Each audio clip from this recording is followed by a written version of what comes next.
Ladies and gentlemen, we have a number of aircraft making their way into the sky here. Fighters that operated primarily in World War II. Our first group is airborne and they will orbit at our highest altitude.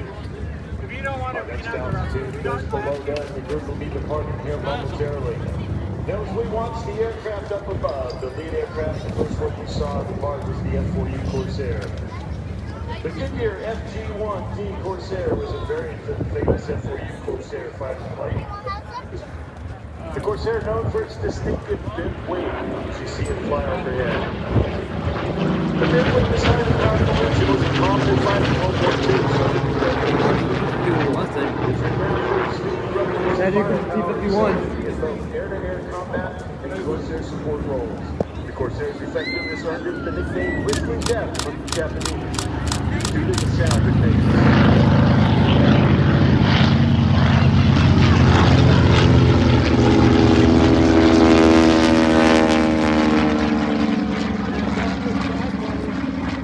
That one's a Dauntless. The other one is.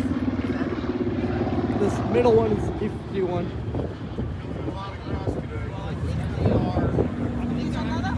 They have a F-4U, a P-51, and a Dauntless. Yeah, and another one. Oh, wow.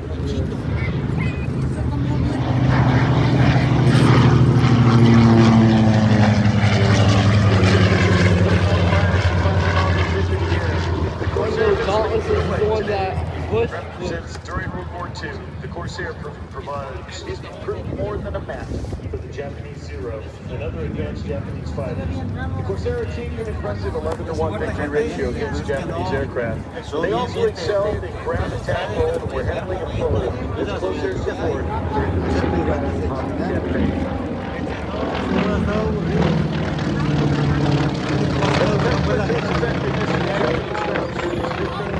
The whistling death.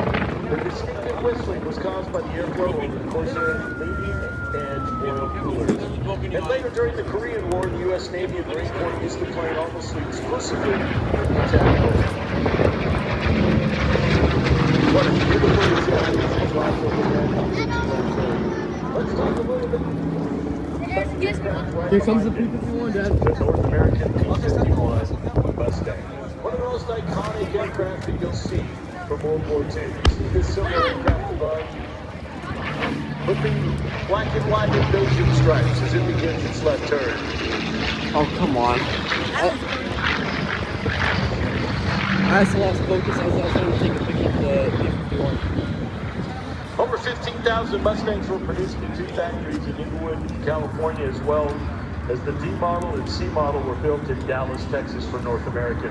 In 1940, the British were hard-pressed to build more aircraft and sent members of the British Purchasing Corporation to the U.S., where they met with the Curtiss Corporation and wanted them to build more P-40s.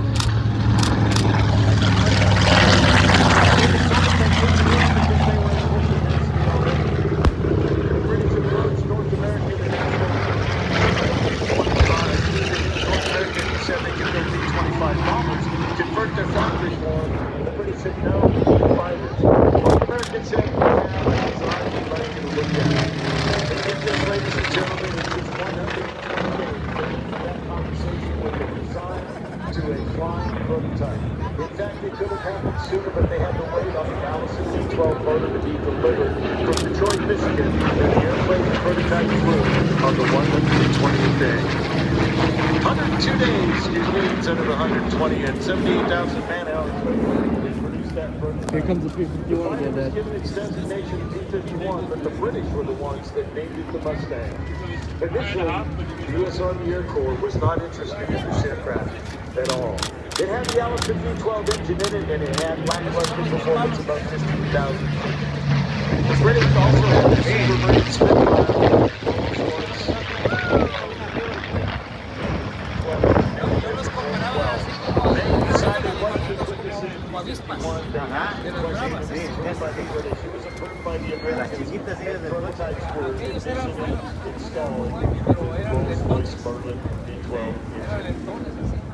That was the birth of the fighter that we know today. The later C and D models of the P-51. Mustangs arriving in Europe in September of 43 and by late 44, equipped 14 of the 15 fighter groups of the 8th and 9th Air Force, replacing almost all of the P-47 Thunderbolts and P-38s. That was the difference to allow our P-17s and other bombers in Europe to be escorted all the way to Germany and back. Up until that point, the Golden State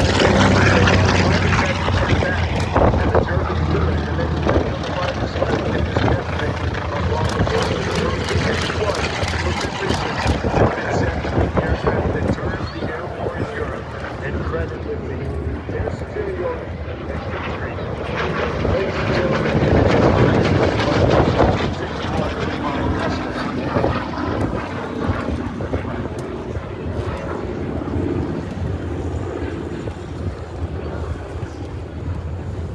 What about the packing?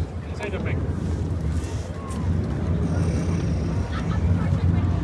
251. On your left shoulder is the TDF and TBM are designations for the same type of aircraft which happen to be built in different factories by different companies. The torpedo bomber built by Grumman and the bomber built by General Motors is the difference between the F and the M. During the war, GM, Ford, Chrysler didn't build cars. They built planes, tanks, jeeps designed by other companies. The Avenger was the first design to feature this new wing. Ladies and gentlemen, from the left, get this picture right here.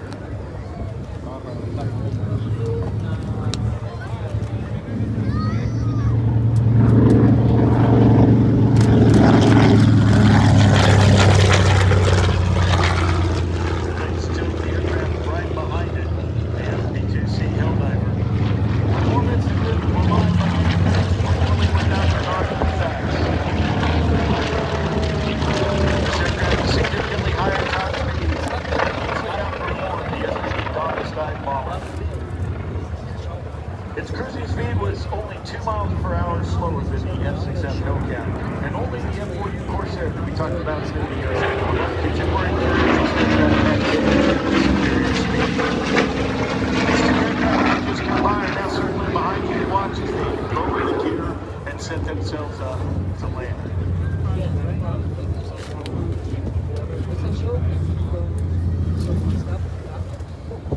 One of them has their gears down. While they circle the lane behind you, ladies and gentlemen, keep your eyes One of them has their gears down. as our high power fighters begin to make their way down. The T-51D that we just talked about overhead at this speed.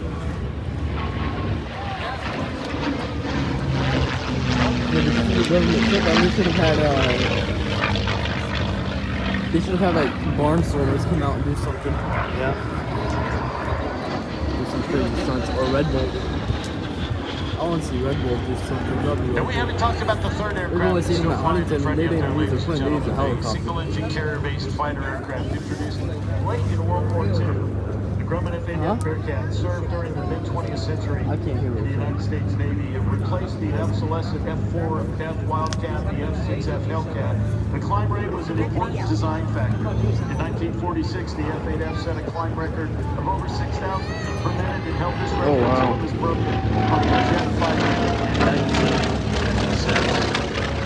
Production ended in 1949. Grumman had produced over 1,200 Bearcats in total. The last ones saw the end of service in 1952. This was Grumman's last piston engine fighter to be built. So, ladies and gentlemen, as our something's coming. One of them are coming in for a landing. I want you to watch these fighters that are now diving in. They're strafing and bomb patches right out in front of you. Get your cameras ready. This is going to be spectacular. From the left, first, the Corsair.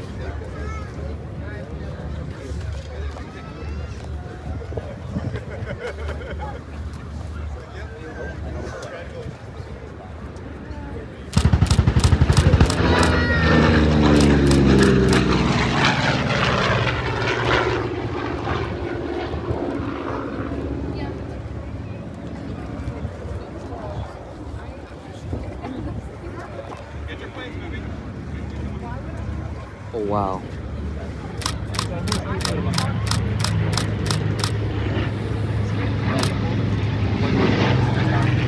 Lost my focus.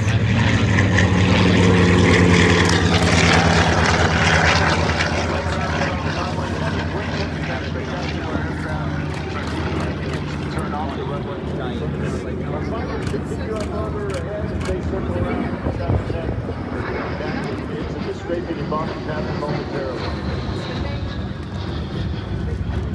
And those of you along the fence line, I want you to pay particular attention as these aircraft land. Don't go all the way to the end and they'll taxi back in front of you like you've seen other aircraft do today. I'd like you to wave and tell them thank you when they come by.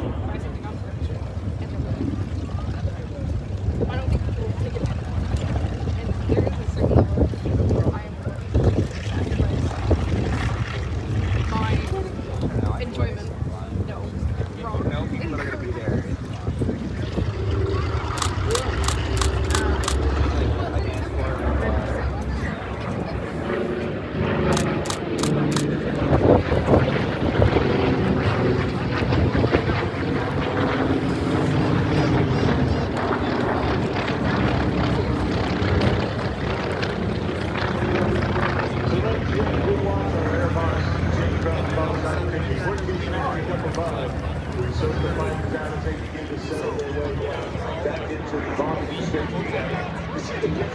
Directly above it. Fortunately, those black and white stripes on the wing.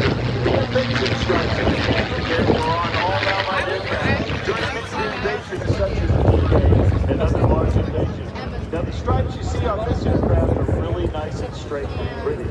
They weren't always that way on all of the aircraft. The transport aircraft, the bomber aircraft, and the fighters. In the field, the maintainers had to paint those stripes in a round hurried fashion when plans were finalized for these large invasions.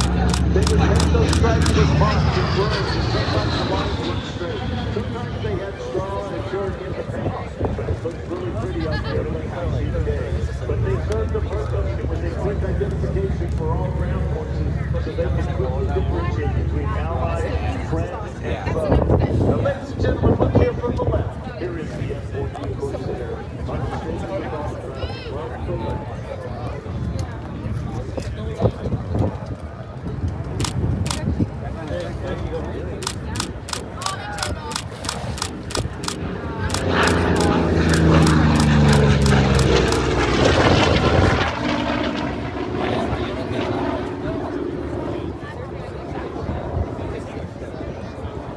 Ladies and gentlemen, keep your eyes to the left. T-51 now rolls in. Listen to this Rolls-Royce Packard. Dad.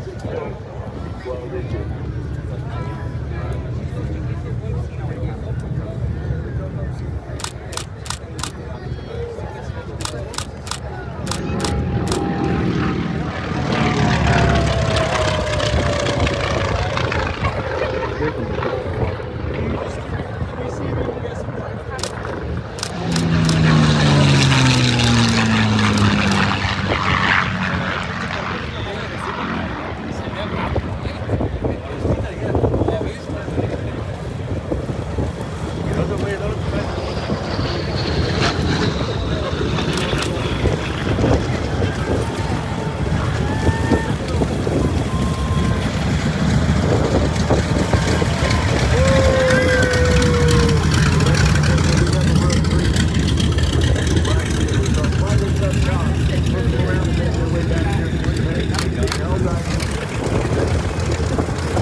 It's another example of the